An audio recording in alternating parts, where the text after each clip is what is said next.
I add on Chiboga, I add on Zimbabwe. Ebi byabaho Abany'eishengyero ari kure kibina cy'abakazi b'Abany'eishengyero cya wopa okuretaho reporta mu parliamenti omubaro gw'abakazi abarukuzara ni kugenda nigweyongera kandi enshongeji yayegekerwa amarwariro agari mu mberambi omwihanga.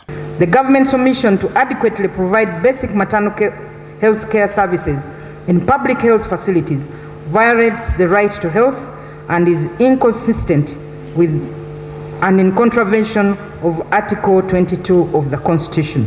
Mu Uganda yo no kutwariza hamwe abacyara haturi bafana bazara konkati kugira ngo cyatandika hati konkati cye yongire omuhendo gugira higuru abo kugira ngo noza kusanga ushangaga mama rwariro omukazi wenda yaza kwikayo already omwana bayaruhire acuba yaruhire bacubaza kumukwataho basanga umwana yafire kandi okusinduka umwana afire naco nekizo.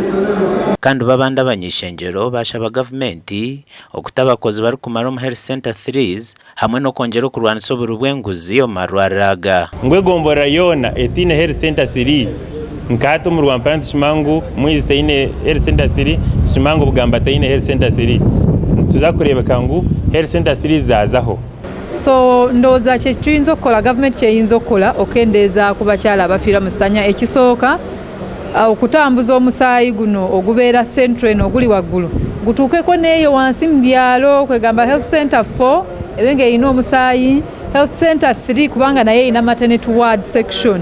Mugandi ishengyero lyayongera lyarabahiteka area competition erikuza kuyamba kutaho buringaniza hagati y'abakama b'amakorero abashubuzi hamwe n'abantu ba burijo. Twahimbuza iteka lya competition ekigendera twantenda creating harmony sector yitu ya business tuchenda kandi manufacturer omuntu orukore ebyoma shanga hatu nwari kubitambuza kubuguza manufacturer hindukire retailer yaka yahinduka wholesaler nubachita iringaniza ombintu by'obushobozi n'entask abo kubike kiragiro butabaho haruza company nke ezamizurwe mpango ushanga company ya leta ekintu yakitabe ya hansi kwenda kwita za company ezindi. Gasha kwa Jume Mhumza.